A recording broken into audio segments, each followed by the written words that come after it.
Solicito a la secretaria informe a la Asamblea el resultado del cómputo de asistencia de los señores senadores.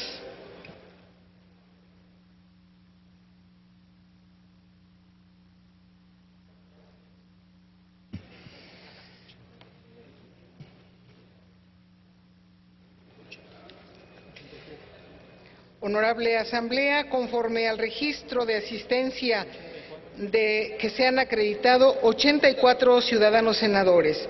En consecuencia, hay quórum, señor presidente.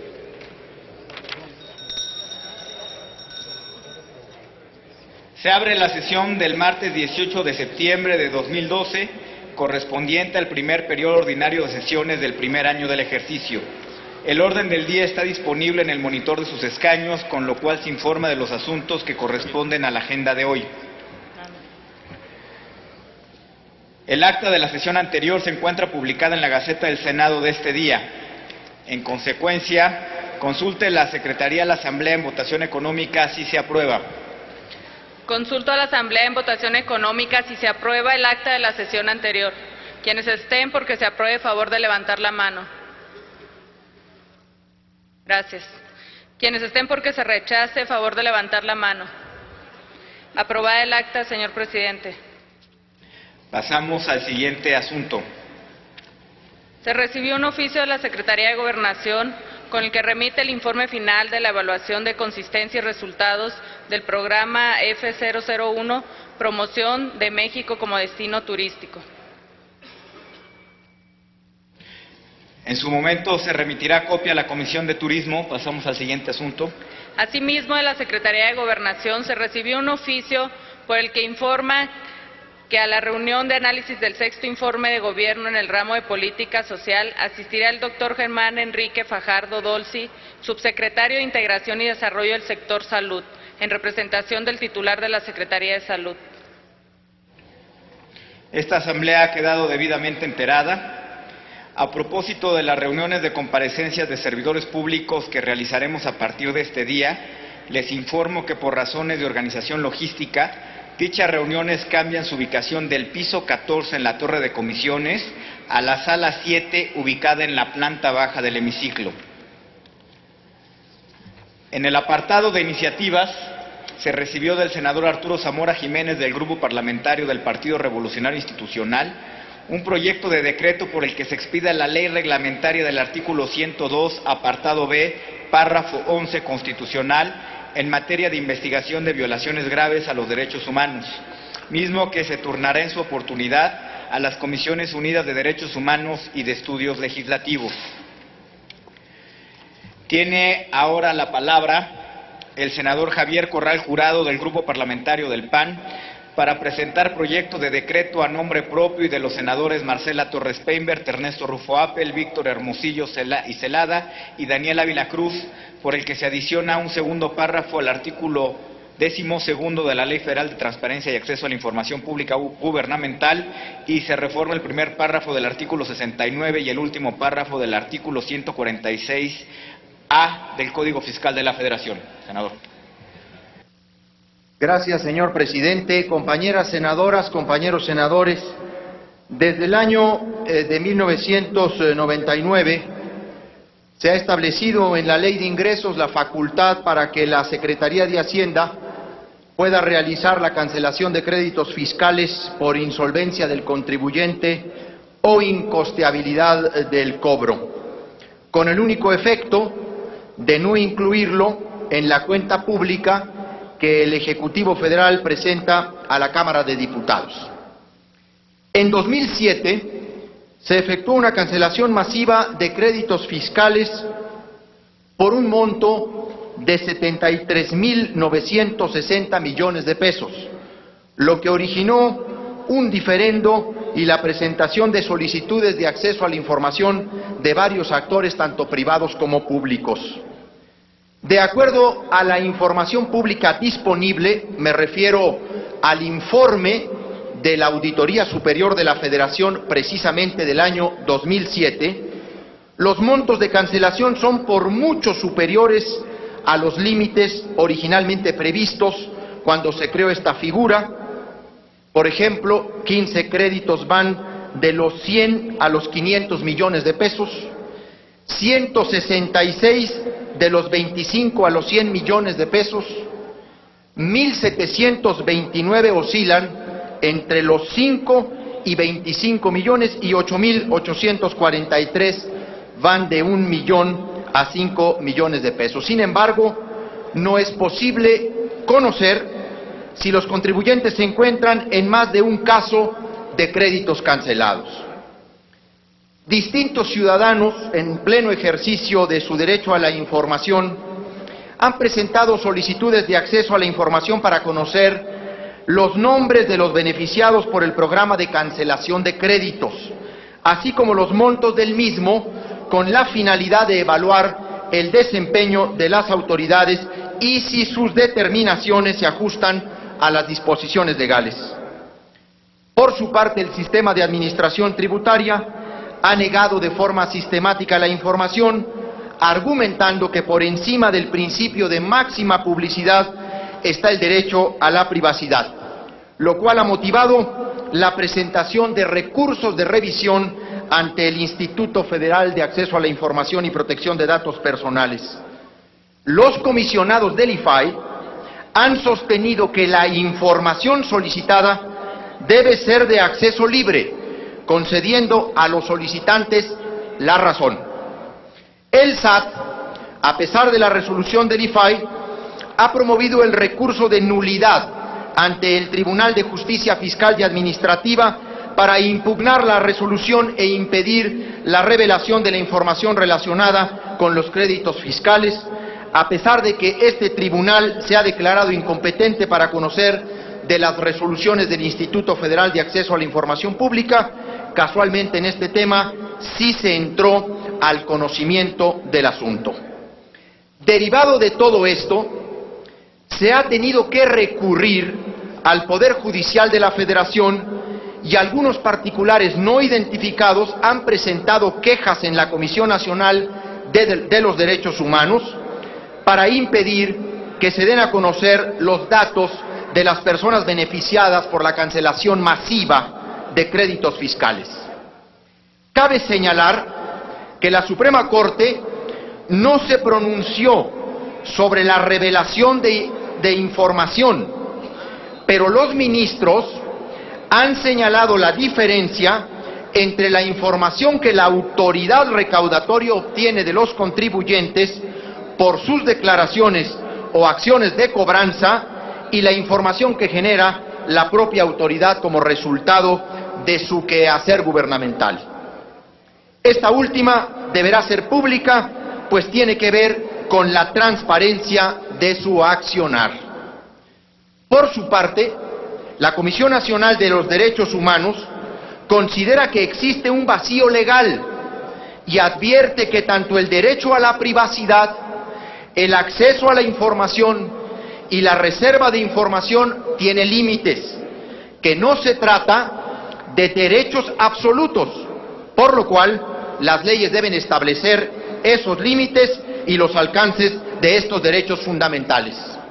Es precisamente lo que venimos a proponer quienes suscribimos esta iniciativa para reformar tanto el artículo 12 de la Ley Federal de Transparencia, así como el artículo 69 del Código Fiscal de la Federación y el 146-A del Código Fiscal.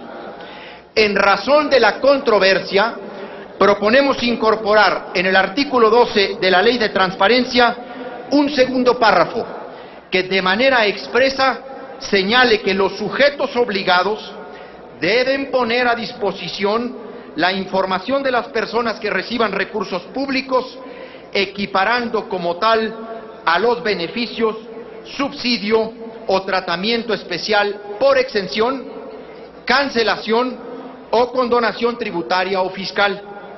De esta forma, tanto la autoridad como los particulares saben que si reciben un beneficio, su información será de acceso libre.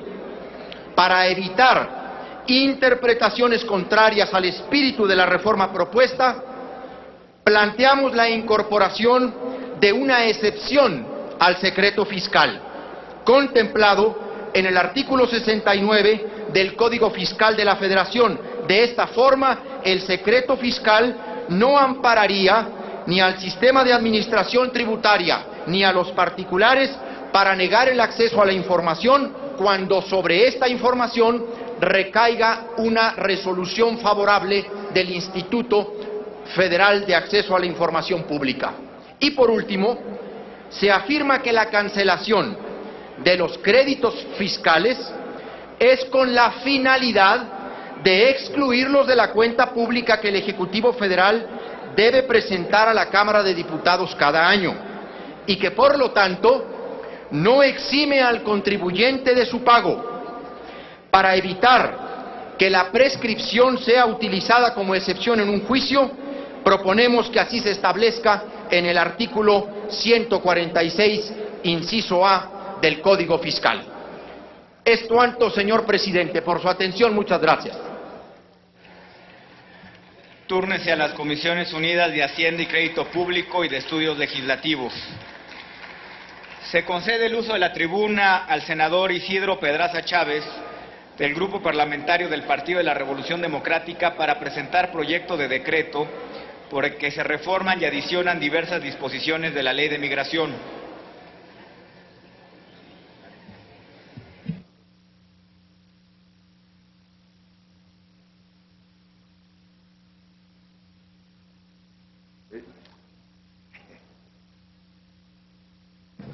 Compañeras y compañeros legisladores, con el permiso de esta mesa directiva, el conjunto de abusos cometidos contra migrantes es una constante en nuestro país.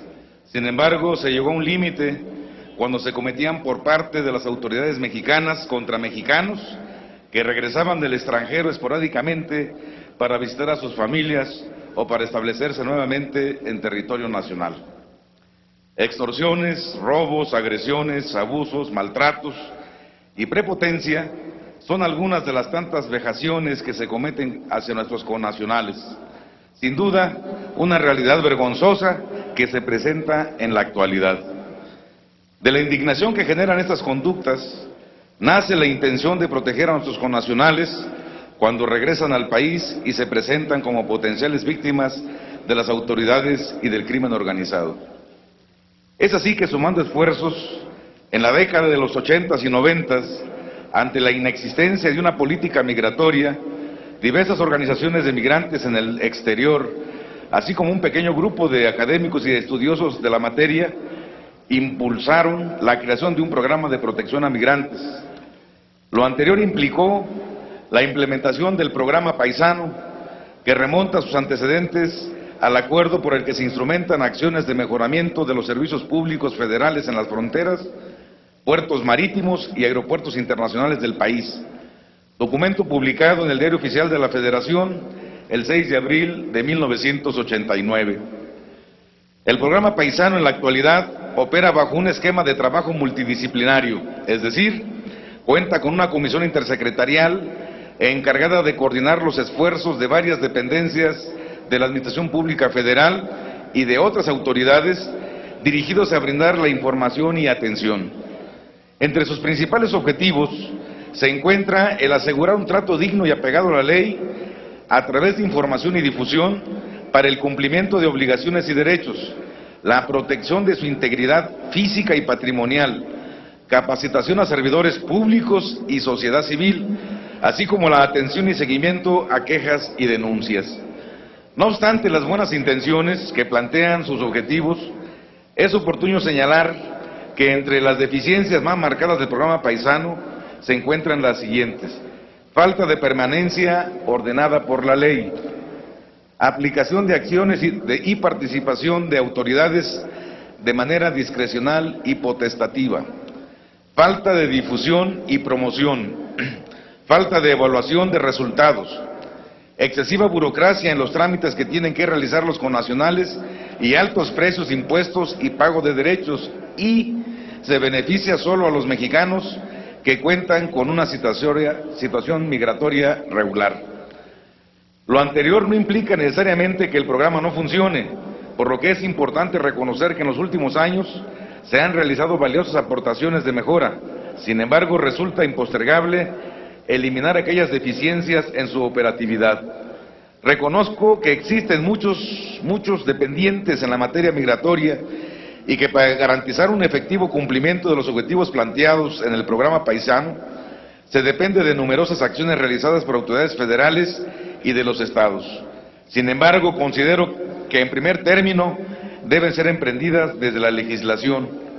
Por lo anteriormente expuesto, presento ante esta Asamblea una iniciativa con proyecto de decreto que adiciona una fracción al artículo 18 y crea un capítulo 2 denominado del programa paisano al título 5 de la protección de los migrantes que transitan por territorio nacional de la Ley de Migración. La propuesta tiene como finalidad incluir con claridad en el texto de la Ley de Migración el reconocimiento de los lineamientos y acciones del programa paisano, garantizando que su operatividad sea permanente y que se elimine la discrecionalidad por parte de las autoridades involucradas en su funcionamiento, así como garantizar una asignación de recursos económicos desde la ley. También se crea la Comisión Intersecretarial del Programa Paisano, que será presidida por la Secretaría de Gobernación, a través del Instituto Nacional de Migración. Es cierto que en la actualidad ya existe dicha Comisión Intersecretarial, sin embargo, la presente propuesta brinda existencia legal. En materia de participación ciudadana, se brinda existencia legal a los observadores paisanos y se incluye en la Comisión Intersecretarial la participación honorífica de personas, instituciones, organizaciones de la sociedad civil y académicos con la finalidad de que expongan sus conocimientos y experiencias. Asimismo, será invitado permanente de la Comisión Intersecretarial del Programa Paisano el presidente de la Comisión Nacional de los Derechos Humanos. Estoy seguro de que la operatividad del Programa Paisano es de gran importancia, ya que contribuye a la ubicación de las familias y a seguir estrechando los lazos culturales con nuestros connacionales. Asimismo, es preciso señalar que la visita de mexicanos radicando en el exterior genera una significativa derrama económica en el país y para sus familias, mejorando así su calidad de vida y oportunidades de desarrollo. Finalmente, señor presidente, toda vez que el decreto se encuentra publicado en la Gaceta del Senado, solicito a usted que se inserte íntegro el texto de la iniciativa, así como la intervención del suscrito en el diario de los debates. Por su atención, gracias. Muchas gracias, señor senador. Túrnese a las Comisiones Unidas de Gobernación y de Estudios Legislativos. Se concede el uso de la tribuna al senador Omar Fayad Meneses, del Grupo Parlamentario del Partido Revolucionario Institucional, para presentar proyecto de decreto por el que se modifican los artículos 76, 78 y 89 constitucionales.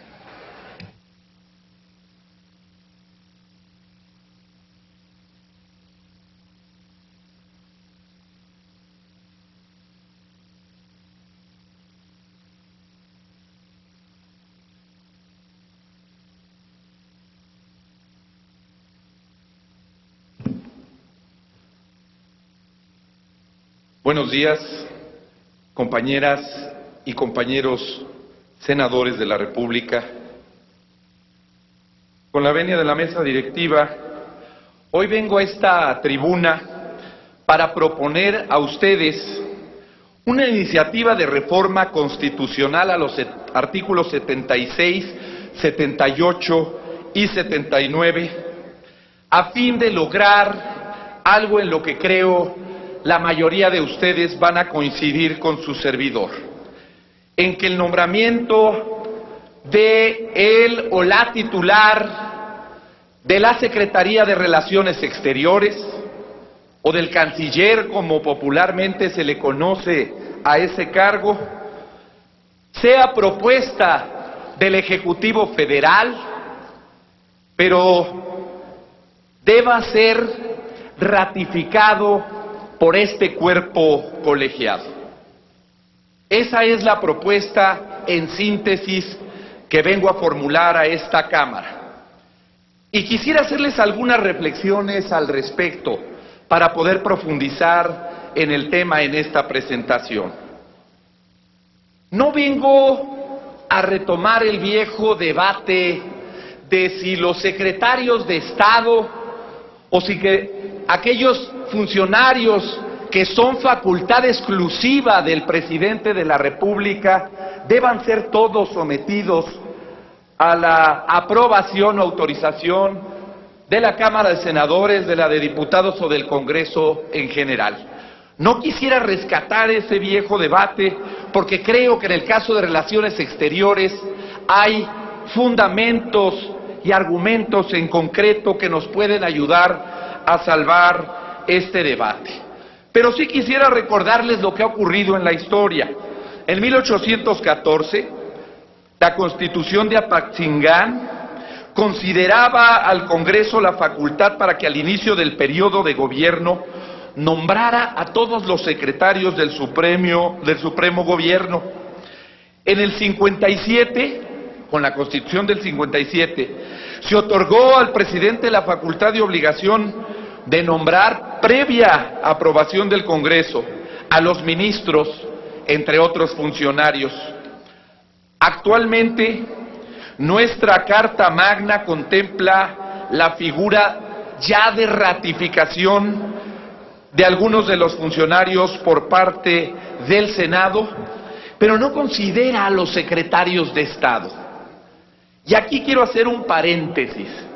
Si bien académicamente pudiéramos llegar a pensar que la ratificación de un nombramiento por parte de otro poder distinto al que la Constitución le da la facultad exclusiva y específica de nombramientos de funcionarios pudiera ser una injerencia en los asuntos de este poder, o sea, una invasión de un poder en otro poder, si bien eso se pudiera llegar a pensar, creo que ha habido ciertas circunstancias, y así lo ha considerado el legislador federal, en las que debe de haber una participación y una colaboración estrecha entre los poderes de la Unión.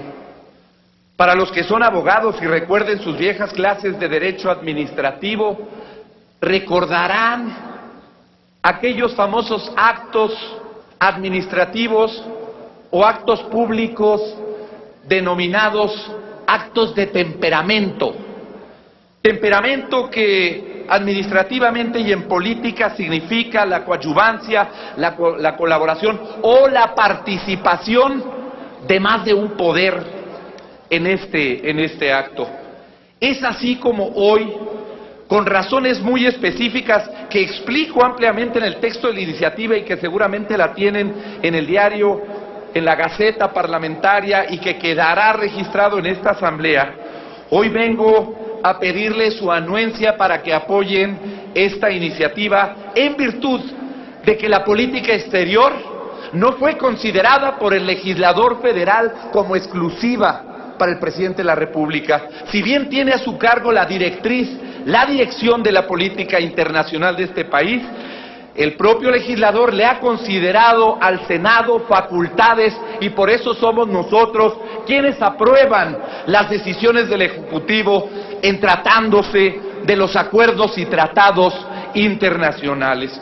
Por ello creo que aquí debemos de dar un avance y con esto dejo a la consideración de este honorable cuerpo colegiado la idea de que el canciller, su nombramiento, sea aprobado por el Senado de la República. Es cuanto, señor presidente. Muchas gracias. Muchas gracias, senador. En su oportunidad se turnará a las Comisiones Unidas de Puntos Constitucionales y de Estudios Legislativos.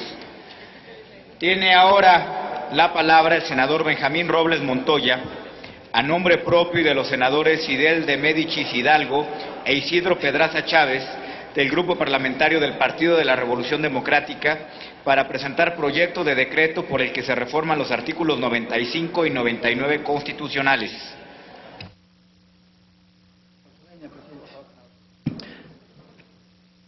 Con el permiso del senador presidente, los integrantes de la mesa directiva, compañeras senadoras, compañeros senadores. Como cada proceso electoral con las características del que recientemente ha concluido, una primera conclusión que sobresale por obvia es que hay mucho que perfeccionar en materia de normativa electoral. En otras palabras, además de ocuparnos en temas tan importantes como discutir una auténtica reforma laboral, o una fiscal o hasta una económica, es trascendental avanzar en lo que en su momento deberá constituirse como la quinta generación de reformas electorales. Parte de estas reformas, les propongo, es la iniciativa que hoy presento y que también suscriben los senadores Fidel de Méndez Hidalgo e Isidro Pedraza Chávez del Grupo Parlamentario del Partido de la Revolución Democrática. El Tribunal Electoral, compañeras y compañeros senadores, el Tribunal Electoral del Poder Judicial de la Federación ha experimentado en los últimos 20 años un acelerado crecimiento en sus atribuciones. Atrás ha quedado aquel tribunal que surgió como un órgano administrativo en 1987 para convertirse ahora en el máximo órgano jurisdiccional en la materia.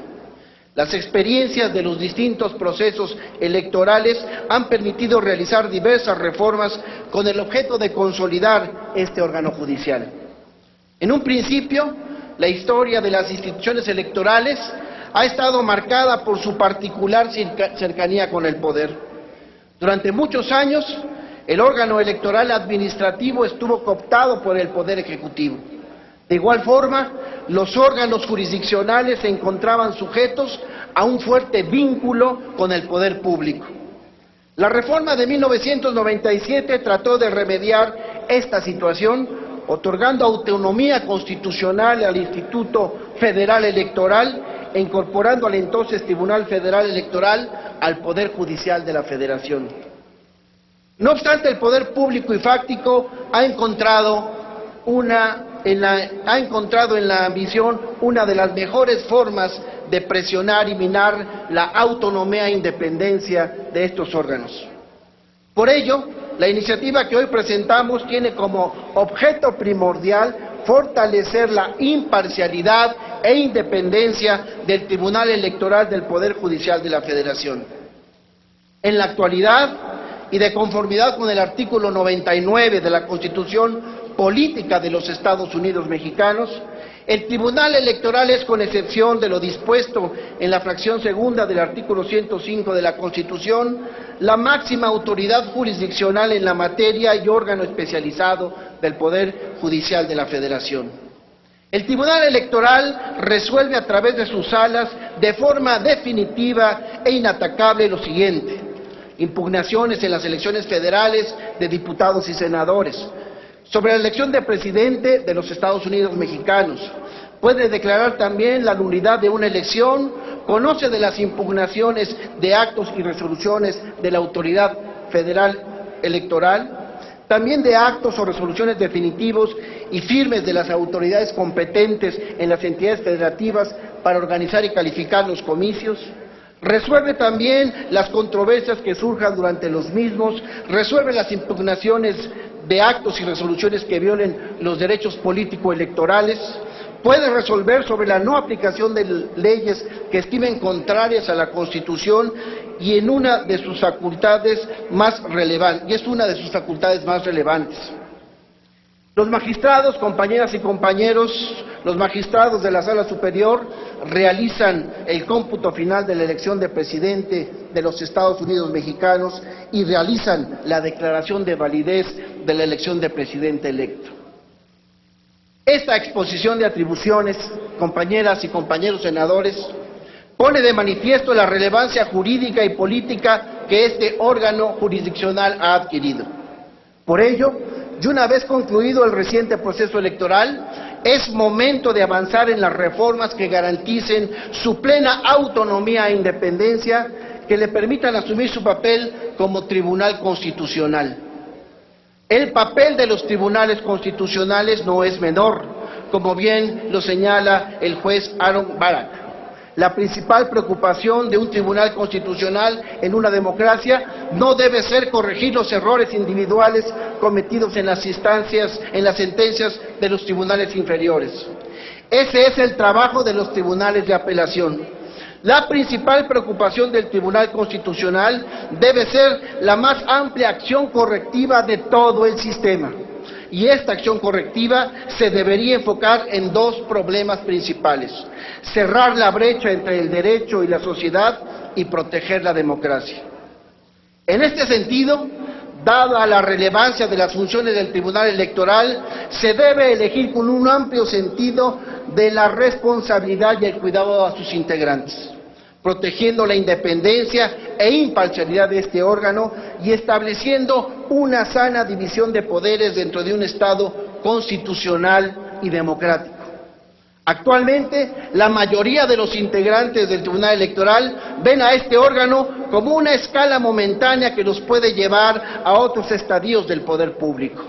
Como bien es sabido, y algunos medios de comunicación dan cuenta de esto, algunos magistrados que integran la Sala Superior del Tribunal Electoral del Poder Judicial de la Federación han realizado los cabildeos para lograr un lugar en el máximo tribunal del país, la Suprema Corte de Justicia de la Nación.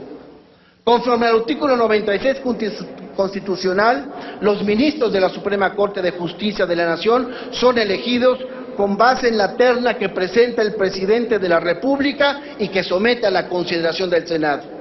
Esta situación, sin duda, afecta el principio de autonomía, independencia e imparcialidad de los órganos integrantes de la Sala Superior o de cualquier órgano jurisdiccional.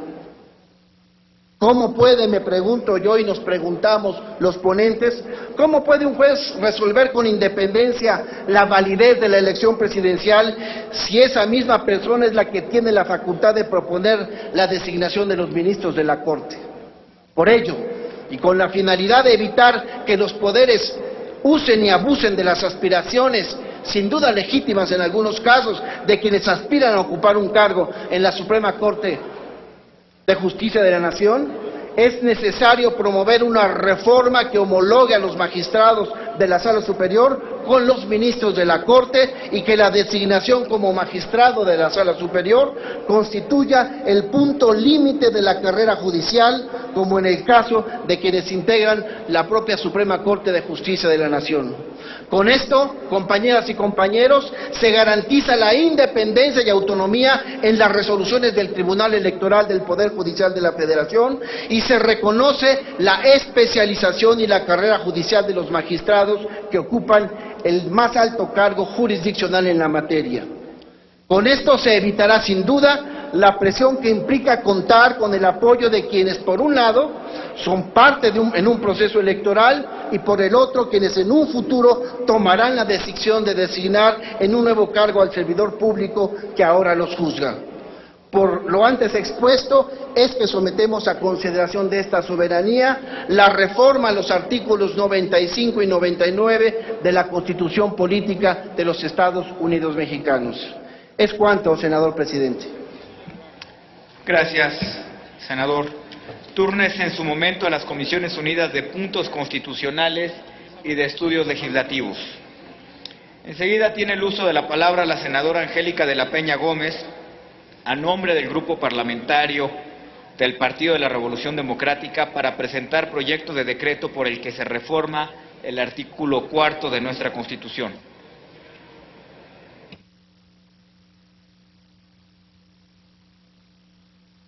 Gracias, señor presidente. Señoras, señores senadores, uno de los debates más importantes en la conquista de los derechos humanos durante el siglo XX ha sido sin duda la lucha por la igualdad jurídica entre el hombre y la mujer. Los antecedentes doctrinales de este debate se remontan desde el año de 1787, quien desde entonces se evidenciaba que la violación al principio de igualdad se daba al otorgar a la mitad del género humano un trato discriminatorio, reclamando con ello el reconocimiento del papel social de las mujeres. Durante los siglos XIX y XX, la lucha de las mujeres por conseguir la igualdad jurídica, igualdad basada en el acceso a instituciones y derechos que durante siglos les han sido limitadas o nos han sido limitadas, como lo fue el derecho al sufragio, por tan solo mencionar un caso. La lucha por la igualdad, por lo tanto, lleva siglos. Y como bien señala el jurista Luigi Ferrajoli, son derechos que han sido establecidos en distintas constituciones como resultado de luchas que han roto el velo de la normalidad y de la neutralidad que ocultaba una precedente opresión o discriminación de los derechos. Ese velo de normalidad, caracterizado por la dominación masculina que va desde las estructuras sistémicas patriarcales, las mujeres hemos sido esclavas, servidumbre, desfiguradas, cosificadas, invisibilizadas, criminalizadas o desaparecidas de la historia de la humanidad, y solo presentes excepcionalmente y no en pocas ocasiones su reconocimiento público, asidas de la mano de los hombres en franca devaluación de su dignidad y de sus propios méritos y capacidades. En las discusiones para establecer los derechos fundamentales, solo enumero algunos, como el derecho a la vida, derechos a la libertad, a no tener malos tratos o tortura, contra la esclavitud, contra el racismo, los derechos a la salud, al trabajo, a la educación, los derechos laborales, el derecho a decidir sobre nuestro propio cuerpo, entre otros. Se confirma la tesis de la ley del más débil, como lo describe Luigi Ferrajoli, es decir, los derechos fundamentales como la alternativa a la ley del más fuerte. Los derechos son siempre leyes del más débil, frente a quien es más fuerte económicamente, de quien es más fuerte militarmente, frente a quien detenta el poder, etcétera, etcétera. Es así que entre los diversos grupos sociales, los campesinos, los indígenas, los obreros, las personas intersociales, los campesinos en condiciones de esclavitud o servidumbre, entre otros, y que en las actuales políticas asistenciales se les define como los grupos vulnerables, se incluye a las mujeres y posteriormente a las personas víctimas de otras condiciones de discriminación, como son por edad, por religión, por raza, por discapacidad, preferencia u orientación sexual. Las mujeres, quienes como parte de la humanidad somos un poco más de la mitad de la población del planeta. Por tanto, uno de los grandes desafíos para la democracia de nuestro tiempo es que, siendo reconocidos los derechos civiles y políticos de las mujeres de manera formal, los espacios de poder y de decisión sigan estando ocupados en su inmensa mayoría por hombres.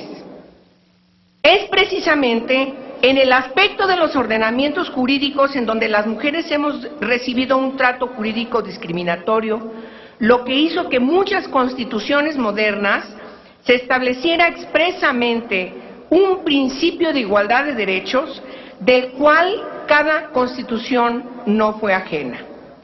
En México, por supuesto, los preceptos de la Declaración Universal de los Derechos Humanos fueron argumento de las reformas de los artículos 34 y 35 en 1953. En 1974 se establece en nuestro texto constitucional el principio de que el varón y la mujer son iguales ante la ley. Sin embargo, nuestra legislación ha tardado muchos años en hacer realidad este mandato constitucional. De hecho, mucha de nuestra legislación, sobre todo en el ámbito local, contiene una gran cantidad de preceptos discriminatorios contra las mujeres. El principio de igualdad tiene además su fundamento en un importante número de instrumentos internacionales signados, aprobados por este Senado de la República. Puedo mencionar entre ellos la Convención sobre Derechos Políticos de las Mujeres, la Convención para la Eliminación de la Discriminación contra las Mujeres, el Pacto sobre Derechos Civiles y Políticos, o también podemos mencionar los acuerdos que se han instrumentado, por ejemplo, en la 10ª Conferencia Regional sobre la Mujer de América Latina y el Caribe, en la CEPAL, conocido como el Consenso de Quito, o bien la 11ª Conferencia regional sobre la mujer de América Latina y el Caribe, realizada en 2010 en Brasilia, conocido como el Consenso de Brasilia, de la CEPAL. Hoy estamos frente a la posibilidad de que iniciemos en esta legislatura lograr lo que muchos países han logrado en la región y en el mundo, es decir, seguir logrando las reformas estructurales que lleven a las mujeres y a los hombres a tener una igualdad sustantiva y efectiva. Por eso, hoy presentamos la iniciativa al artículo 4 constitucional, en donde se incluye este principio fundamental, y solamente quiero referir ante este Senado los méritos que tienen en esta iniciativa de los transitorios, que en cada uno de ellos estamos planteando distintos procesos graduales y progresivos para garantizar que este principio efectivamente pueda trascender estructuralmente a todo el país. Es cuanto, agradezco a todos ustedes su atención. Gracias, senadora. Se concede el uso de la tribuna al senador Armando Ríos Peter a nombre propio y de los senadores Benjamín Robles Montoya, Dolores Padierna Luna, Lorena Cuellar Cisneros y Raúl Morón Orozco del Grupo Parlamentario del Partido de la Revolución Democrática para presentar proyecto de decreto por el que se adiciona a la Ley de los Derechos de las Personas Mayores. ¿Me permite un momento, senador Ríos Peter? Únicamente para mencionar y aclarar que la iniciativa presentada por la senadora Angélica de la Peña se turnará en su momento a las Comisiones Unidas de Puntos Constitucionales y de Estudios Legislativos. Senador Ríos Peter, tiene usted la palabra. Con su permiso, señor presidente, y de los compañeros senadores y senadoras. El día de hoy, el Grupo Parlamentario del Partido de la Revolución Democrática presenta el proyecto de iniciativa por la que se crea la pensión universal para adultos mayores. Este tema es un tema en el cual el PRD, de manera particular, y la izquierda en general, hemos venido trabajando desde hace ya prácticamente 12 años. En el año 2000, cuando entró la administración del PRD a la Ciudad de México, nos encontramos con una grave falta de políticas públicas en atención a los adultos mayores. Y en aquel momento la decisión fue empezar un programa de apoyo a los adultos mayores, aquellas personas que por no contar con participación en el sector formal, más o menos el 50% del total de la población mayor a los 65, 68 años, pues no tenía ningún tipo de instrumento de apoyo por las graves carencias que tiene nuestro sistema de seguridad social. Fue en aquel entonces cuando empezaron sendas críticas a este programa, se le veía como un programa asistencialista, y no fueron pocos los que levantaron la voz para criticar que ese tipo de políticas eran inadecuadas. Sin embargo, la realidad empezó a dar muestra de la grave carencia que tenemos como país en políticas públicas de seguridad social para estos sectores que desafortunadamente son de los más vulnerables en el país. No fueron pocos los estados e incluso los municipios que empezaron a replicar esta política, e incluso a nivel nacional el gobierno federal en la actual administración implementó el programa 70 y más. ¿Qué queremos con esta iniciativa, compañeros y compañeras? Profundizar en una discusión que es indispensable para el país. ¿Cómo vamos a hacer nosotros, con una población que va creciendo en cuanto a su envejecimiento, para generar un entramado institucional que pueda darle una verdadera atención a aquellas personas que hoy, si bien puedan estar en el sector formal o informal, desempeñando actividades económicas? ¿Cómo vamos a hacer para que en los próximos 40 años, en el 2050, cuando la población mayor a 65 años será de alrededor del 25% del total de la población, cómo vamos a arrancar ese entramado institucional y cómo vamos a generar acciones que nos permitan tener previsión de futuro? Pues hoy la propuesta que les presentamos es parte de un entramado que queremos pensar de manera compartida con las fuerzas políticas que están aquí representadas. ¿Cómo podemos armar una pensión universal que sea una aportación básica para garantizar que aquella persona que ha trabajado y termina de prestar sus servicios económicos al país, pues pueda contar con un ingreso mínimo? Por eso hoy lo que les presentamos es la pensión que sea de carácter universal en apoyo a ciudadanos mayores de 65 años con solo acreditar su nacionalidad mexicana y la residencia en territorio nacional. Se propone que la administración de este programa sea por parte de la Secretaría de Desarrollo Social, que el mecanismo de pago de la pensión universal pues sea preferentemente a través de un medio de pago electrónico, como se logra hacer en este momento con el 100% de los adultos mayores en la Ciudad de México, y que este apoyo no restrinja de otras prestaciones que puedan ser recibidas o subsidios que puedan ser entregadas por instituciones de seguridad social o de asistencia social. Y aquí es una parte importante de la discusión que habremos de dar en comisiones.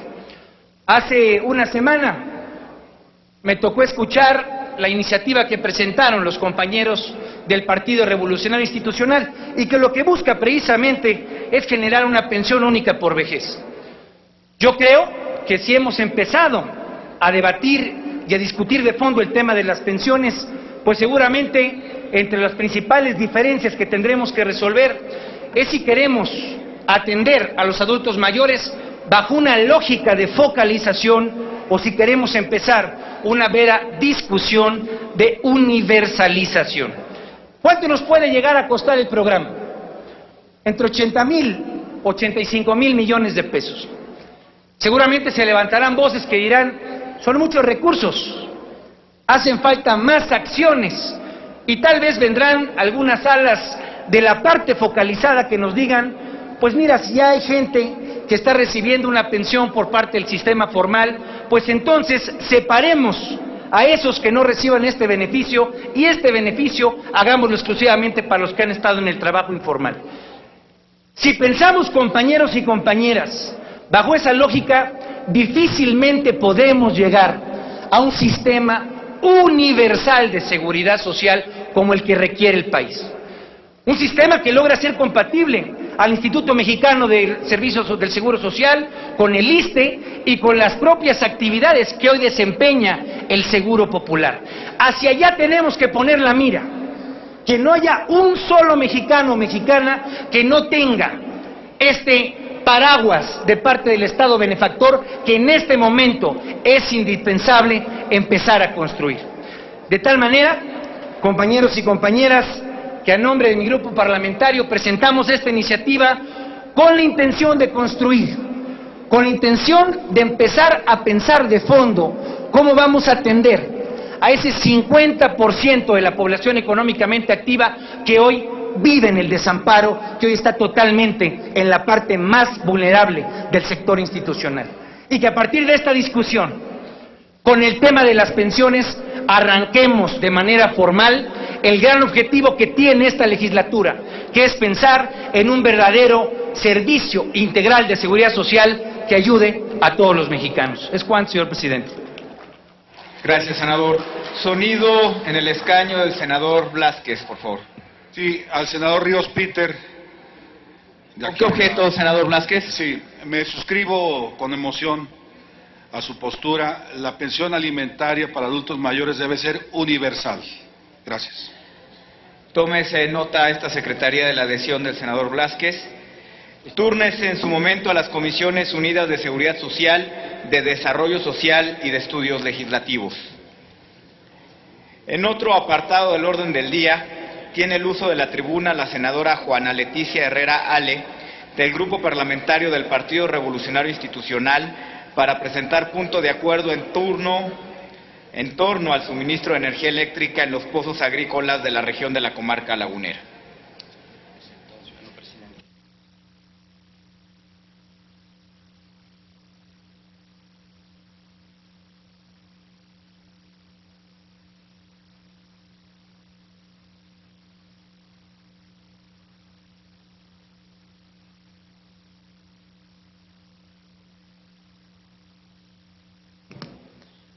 Con el permiso de la Presidencia, distinguidas senadores y senadores de la República, la comarca lagunera es comúnmente conocida por ser una región agrícola que por sus características climatológicas es una zona propicia para la producción de cultivos de ciertos productos como lo son el melón, la uva, el algodón, la alfalfa, el maíz, el sorgo, la avena, la nuez, entre otras.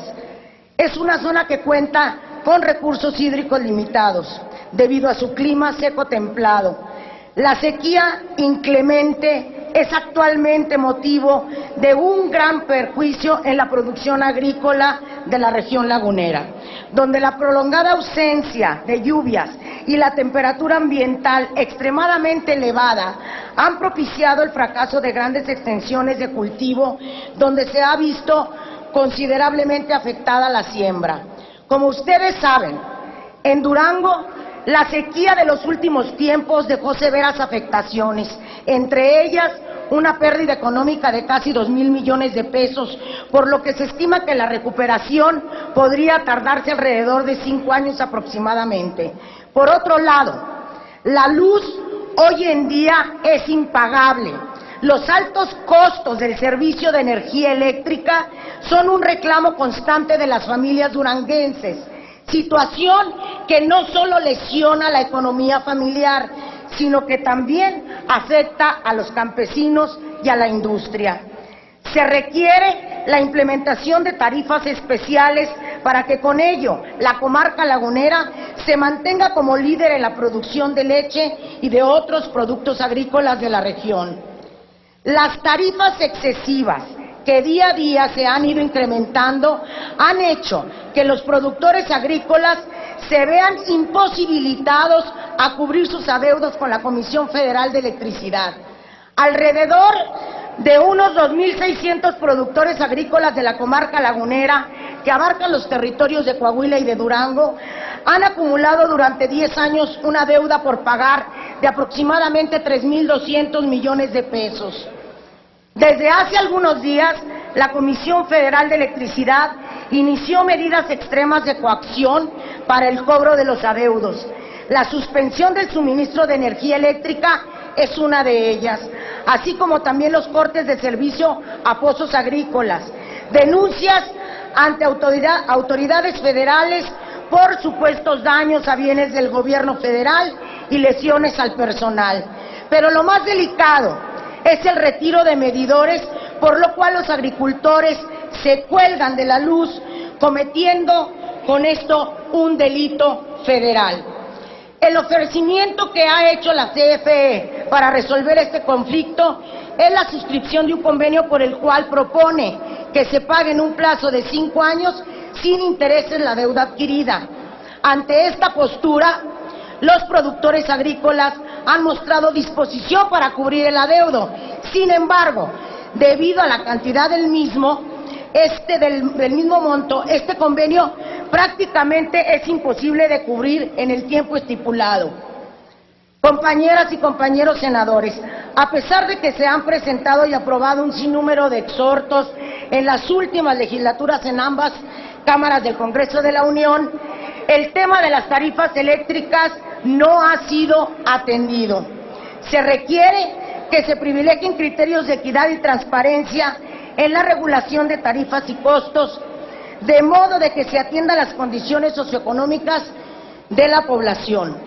Deben tomarse en cuenta como puntos primordiales para esta revisión de tarifas que el Estado de Durango se encuentra, según la Comisión Nacional de Salarios Mínimos, en la zona C, es decir, la más baja de todo el país. El problema que atraviesan los agricultores de la comarca lagunera no es menor. El conflicto con la Comisión Federal de Electricidad y sus medidas de suspender el servicio de energía eléctrica afecta considerablemente a la economía de la región. Los agricultores requieren de energía eléctrica que utilizan en las norias para la extracción de agua.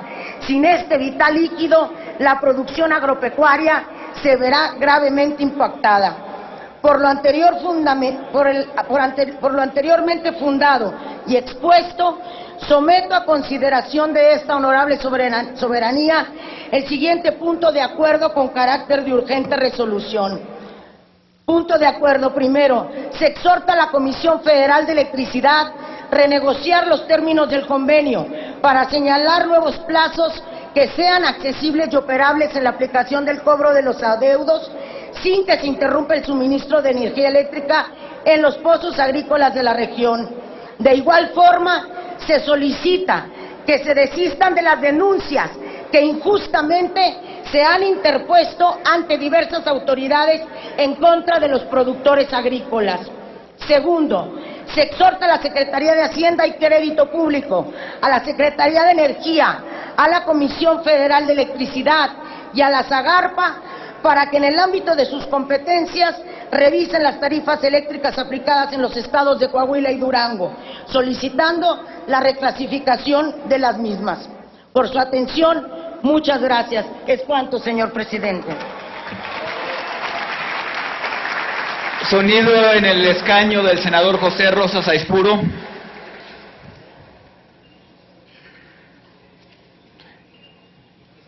Sonido en el escaño del senador José Rosas Aispuro. ¿Con qué objeto, señor senador? Solo para pedirle, señor presidente, que si le consulta a la oradora, la senadora Leticia Herrera Ale, que si acepta que me adhiera al punto de acuerdo que ha presentado. Senadora. Muy bien. Le pediría a la Secretaría que tome nota de todas las compañeros senadores que se quieren adherir a la propuesta de la senadora Herrera Ale. Como ha sido solicitado, sonido en el escaño del senador Fayad, por favor. ¿Con qué objeto, senador? Gracias, presidente. Solo con el objeto de, si puede usted consultarle a la ponente, con el hecho de que no fuera un tema específico de La Laguna, que sabemos que es su región y que ella lucha por su región, pero al quitar en el texto las palabras Coahuila y Durango, yo creo que todos los senadores de la República, que hagamos de este un asunto nacional, porque a todos nos importa, si fuera tan amable, presidente. Gracias, senador. Si le parece, la ponente ha solicitado que sea de urgente resolución. Si le parece, procedemos a la votación y si se le concede el trámite, podremos pasar a hacer su consulta y su propuesta. Como ha sido solicitado y con fundamento en lo dispuesto por los artículos 109 y 110 del reglamento, consulte la Secretaría a la Asamblea en votación económica si el anterior asunto se considera de urgente resolución. Consulto a la Asamblea en votación económica si el anterior asunto se considera de urgente resolución y se pone a discusión de inmediato. Quienes estén por la afirmativa, a favor de levantar la mano. Quienes estén por la negativa, a favor de levantar la mano. Sí se considera de urgente resolución, señor presidente.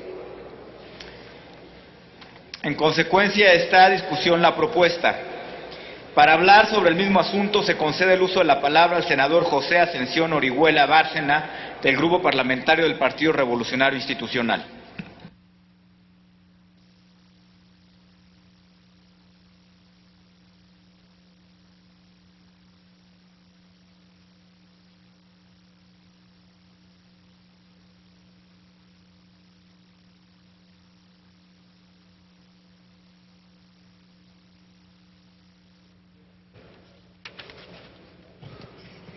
Con su autorización, señor presidente, muchas gracias. Bien, pues la manifestación que ha hecho hoy esta asamblea en cuanto a la propuesta de nuestra compañera Leti Herrera, creo que deja clara la posición de los senadores en torno a este problema que existe en La Laguna. Y me parece muy afortunada la propuesta de Omar Fayad en cuanto a que este tema debe ser de orden nacional. Quienes tenemos alguna vinculación con el campo, sabemos que la modernización del campo empieza por el uso eficiente del agua. En territorios como La Laguna, en donde la posibilidad de hacer agricultura está en función de la producción de agua en pozos profundos, como sucede en gran parte del Bajío de Guanajuato, como sucede en Zacatecas, como sucede en gran parte del Bajío michoacano y en una gran parte del territorio nacional. Hoy la agricultura, que además pasa por una etapa enorme de sequía en gran parte del territorio nacional, que se ha descapitalizado, exige con un número muy importante de productores. Este tema, que es parte fundamental de la vida nacional, México es un gran país en materia de producción agropecuaria, debe revisarse de fondo. Yo diría que debiéramos ir hasta la posibilidad de que se establezca un programa para regularizar sistemas de riego, para dotarlos de mayor tecnología y de mayor infraestructura. Por supuesto, Leti Herrera, que estamos de acuerdo y apoyamos el planteamiento hecho a la Comisión Federal de Electricidad y a las autoridades hacendarias y a las responsables del ramo. Señor presidente, es un tema que la nación exige y que hoy los legisladores del PRI, como todos aquí se han también pronunciado, respaldamos y apoyamos esta acción. México requiere la reactivación del campo nacional, no solo de la laguna, para entrar en una etapa de mayor producción y de mayores satisfactores para los productores del campo. Gracias por su atención y solicito el apoyo, como ya se manifestó, para este punto de acuerdo. Gracias, senador. Para hablar sobre este asunto se concede el uso de la palabra al senador Fidel de Médicis Hidalgo.